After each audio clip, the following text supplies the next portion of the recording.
يا حبيبي عربيه اخوك ابعتها بس مالكش دعوه، ده مركزك. في رعايه الله، في رعايه الله، مع السلامه.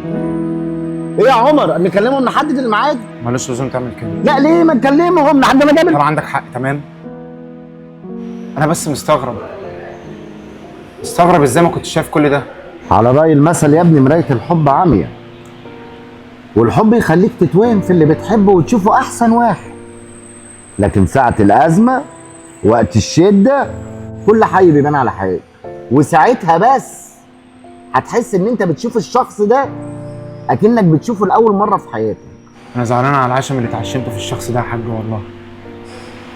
انا كان نفسي الاقي حد بحبه ويحبني بدون مصلحه، وانا ورب العزه كنت هديله الدنيا وما فيها. وانت عارف ابنك يا حاج برضه عمره ما كان بخيل، خاصه لو على حد بيحبه.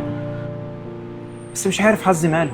اوعى تفكر إن أهلك مش هيسعدهم إن هم يشوفوك مع حد أنت بتحبه ومبسوط معاه، بالعكس اهلك يالا هيفرحوا لفرحك ويزعلوا لزعلك، بس هي الفكره ان اهلك ممكن يشوفوا اللي انت مش قادر تشوفه. عايزك تفهم حاجه يا عمر، محدش هيحبك في الدنيا زي ما اهلك بيحبوك. انا اسف يا بابا، انا كنت غلطان ان انا ما سمعتش كلامك.